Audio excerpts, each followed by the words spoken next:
If you look at the satellite feed over Detroit and Windsor right now, you see two things. You see the Ambassador Bridge, old, crowded, privately owned, choking on 22-wheelers. And then just down the river, you see the future, the Gordie Howe International Bridge, massive, gleaming 8 lanes of concrete and steel that were supposed to save the North American economy. It was supposed to open next month. It was supposed to be the handshake that sealed the deal between Canada and the United States for the next 63 years. But 59 hours ago, Donald Trump decided to turn that handshake into a fist. He didn't just threaten tariffs this time. He threatened to keep the gates locked. He went on Truth Social at 3:00 a.m. Before we go any deeper, make sure you subscribe and drop a comment telling us whether you think Canada or the USS has the real leverage here. Your engagement keeps this independent analysis alive and declared that the United States would not staff the customs plaza on the American side unless Canada met a list of impossible demands. He thought he was holding a knife to Canada's throat. He thought Prime Minister Mark Carney would panic, fly to Mar-a-Lago, and kiss the ring, but that's not what happened. Carney didn't fly to Florida. He didn't even raise his voice. He walked into a press room in Ottawa, looked directly into the camera, and pulled a lever that Washington didn't even know existed. If you thought the trade war was scary before, you need to see what just happened. Because Trump tried to corner Canada, Carney didn't blink. And now the consequences are about to hit every factory floor, every grocery store, and every gas station in America. In the next 47 minutes, I'm going to show you exactly how this bridge became the most dangerous place on earth. I'm going to show you the Option C document that Carney just activated, and I'm going to tell you why the President of the United States is suddenly very, very quiet. Let's get everyone on the same page. Because this moved fast. For years, the Gordie Howe Bridge has been building toward completion. It's a project Canada largely paid for a 9 out of billion to ensure that trade keeps flowing. It is the single most important piece of infrastructure in the Northern Hemisphere. Yesterday, the ribbon cutting was practically scheduled. Then the notification dropped. The White House sent a memo to the Department of Homeland Security ordering a halt on all personnel transfers to the new Gordie Howe port of entry. In simple English, Trump is refusing to put border agents in the booths. If there are no agents, the bridge cannot open. If the bridge doesn't open, $7.8 billion in trade remain bottlenecked at the old bridge, which is exactly what Trump wants. He wants to create a crisis, choke off the supply chain, and then tell Canada, if you want this bridge to open, you destroy your dairy management system. You ban all Chinese EVs, and you pay us a security fee of ours, $146 per truck. It was a classic Trump shakedown. Create the problem, then sell the solution. The American media immediately started running the headlines. Trump blocks the bridge. Canada in crisis. Trudeau would have folded. But Mark Carney isn't just in Trudeau. 3 hours after the White House memo leaked, Carney's office released a short statement. It didn't mention Trump. It didn't mention the demands. It simply said that the government of Canada is reviewing the operational status of energy infrastructure corridors in the Great Lakes region. That sounds boring, right? That sounds like bureaucratic nonsense. It's not. It is a threat so precise and so devastating that it took Wall Street about 12 minutes to figure it out. Carney isn't fighting for the bridge. He's threatening to turn off the lights in the Midwest. You are watching a poker game where one guy is betting with chips and the other guy is betting with the electricity grid. And for the first time in a long time, the guy in the White House looks confused. You need to understand why this bridge matters and why Carney's countermove is terrifying the smart money in New York. I want to give you the receipts right now. Receipt 1, the choke point. Look at the numbers. The Windsor-Detroit corridor handles roughly 28% of all trade between the U.S. and Canada. We are talking about 438 to 982 million crossing that river every single day. But it's not just stuff. It's how the stuff is made. An average car part, a fuel injector, a seat frame, a transmission gear crosses that border up to 6 times before the car is finished. 6 times. If you block that flow or if you slow it down by even 4 hours, the assembly lines in Michigan, Ohio, and Kentucky don't just slow down, they stop. When Trump threatens to keep the new bridge closed, he is keeping that system under stress. He is betting that Canada needs to sell those parts more than America needs to buy them. Receipt to the energy map. This is the receipt Trump forgot to read. Carney's threat mentioned energy infrastructure corridors. Here is what that means. Line 5, if you don't know what Line 5 is, you're about to. It's a massive pipeline that carries crude oil and natural gas liquids from Western Canada through Wisconsin and Michigan to refineries in Ontario and crucially back into Michigan and Ohio. It supplies 58% of Michigan's statewide propane needs. It supplies the jet fuel for Detroit Metro Airport. It supplies the refineries in Toledo that make gas for the Midwest. For years, the governor of Michigan has tried to shut it down for environmental reasons. Canada has fought to keep it open using a 1977 treaty. Carney's subtle threat yesterday. He's hinting that maybe Canada doesn't need to fight for Line 5 anymore. If Canada decides to restrict the flow of oil into that pipeline on their side of the border, citing market review or supply management, Michigan runs out of propane in 9 weeks. Toledo refineries run dry.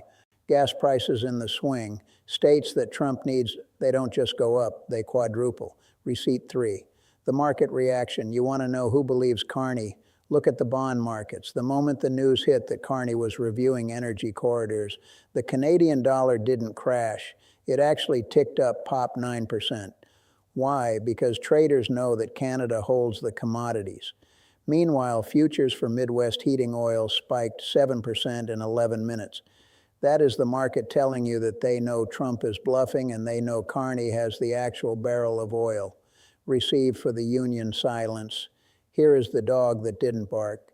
Usually when Trump announces a protectionist move, the Teamsters and the UAW are the first ones cheering. Protect American jobs. Close the border. Go check their Twitter feeds right now. Silence. Why? Because the UAW knows that the Gordie Bridge isn't a Canadian project. It's a survival project for Detroit automakers. They know that if that bridge stays closed, Ford and GM lose $6.22 billion to competitors in Mexico and the South.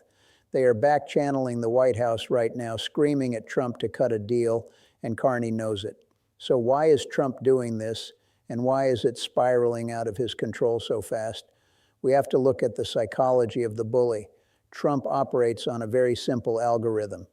Maximize pressure, wait for the victim to break, accept a concession, declare victory. He did it to Mexico with the migrant caravans. He did it to NATO with defense spending. And he tried to do it to Canada with the aluminum tariffs back in his first term.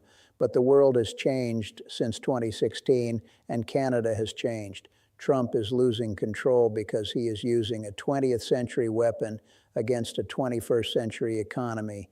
He thinks the border is a gate he can lock.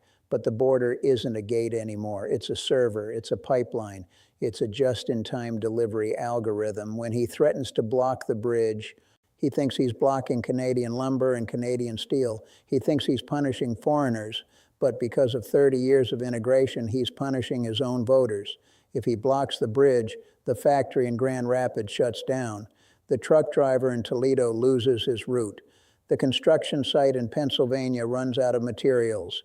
He is punching himself in the face and waiting for Canada to say, ouch. And the reason he is panicking, and you can see it in the frantic tweets, the all-caps rants about ungrateful neighbors, is that he realizes his leverage is fake. He can't actually afford a trade war with Canada. Not right now. Not with inflation where it is. Not with the midterms coming up. He needs cheap energy. Canada has it. He needs aluminum for his defense contracts. Canada has it. He needs uranium for his nuclear expansion. Canada has it. Canada's not China. We don't sell you cheap plastic junk you can buy from Vietnam. Instead, we sell you the stuff your civilization is built on: energy, food, minerals. Trump is used to dealing with countries that need his consumer market. He is not used to dealing with a country that owns his supply chain. And he is definitely not used to dealing with a leader like Mark Carney. Let's talk about the man on the other side of the table. Mark Carney, former governor of the Bank of Canada, former governor of the Bank of England, the man who managed the G7 financial crisis.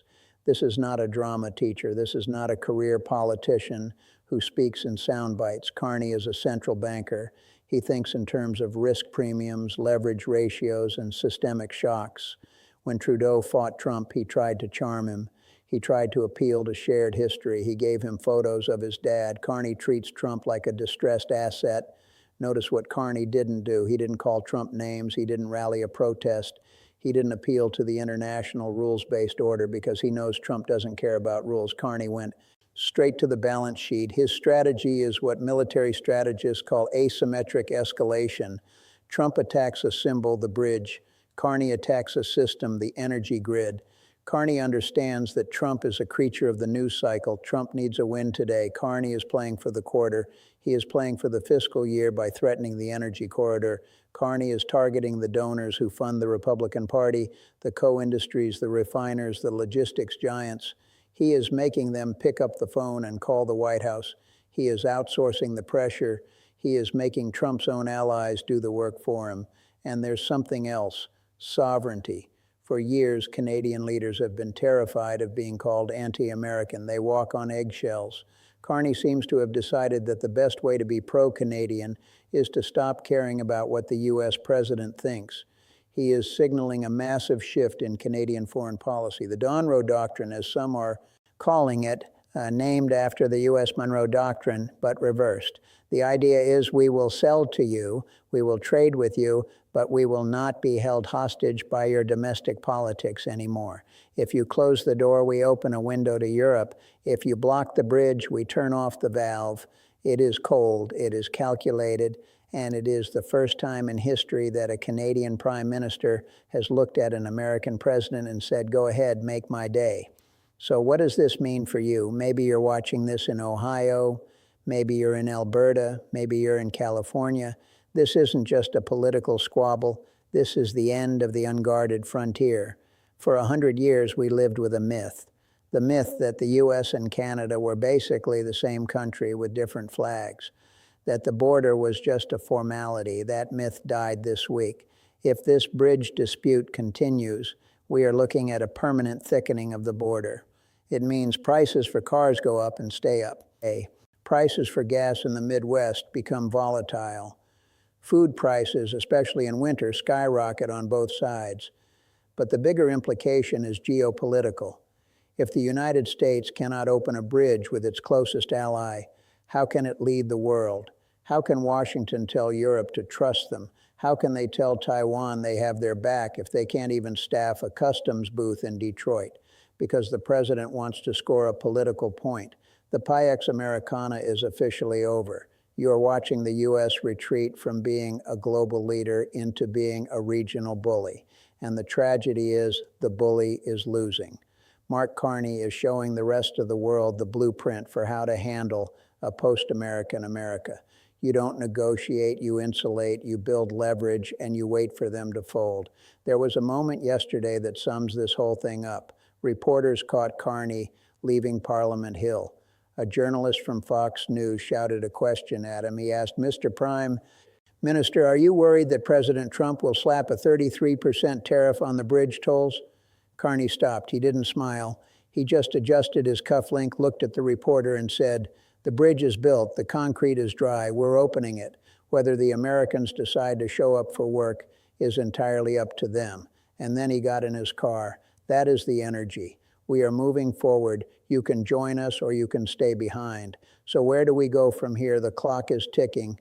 The bridge is physically ready. Scenario A, the quiet fold. Wall Street calls the White House. The auto lobby calls the White House. They scream at Trump that he is about to cause a recession in Michigan 3 months before the primaries. Trump declares victory. He claims Canada agreed to some secret demand. Maybe they promised to buy a few more American apples or something irrelevant. He tweets, great deal with Canada, and the border agents are quietly sent to the booths. The bridge opens. Carney says nothing. He lets Trump have the fake win, but keeps the real victory. Scenario B, the escalation, the dangerous path. Trump's ego takes over. He feels humiliated by Carney's silence. He doubles down. He issues an executive order designating the bridge a national security threat. He deploys the National Guard to physically block the U.S. exit ramps. If this happens, Carney executes option C. The energy flows restrict. The Canadian ambassador is recalled for consultations. The Canadian dollar dips, but the U.S. Midwest economy goes into cardiac arrest. We are in a full-blown trade war that makes the 1930s look like a picnic. Scenario C, the pivot. This is the wild card. Carney uses this crisis to announce a massive new trade deal with the EU or China, signaling that Canada is permanently diversifying away from the U.S. He says since the U.S. is no longer a reliable partner, we are prioritizing the Atlantic corridor. This would be a generational shift. It would mean Canada is effectively filing for divorce.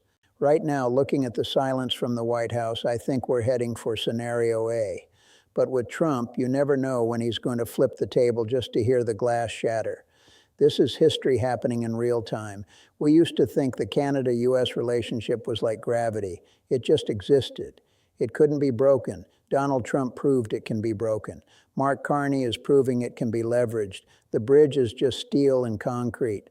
But what's happening around it is the story of a new world order where the United States is alone and Canada is finally standing up. I want to know what you think. Is Carney playing a dangerous game with the U.S. economy, or is this the only language Trump understands? If you were in Carney's shoes, would you turn off the oil?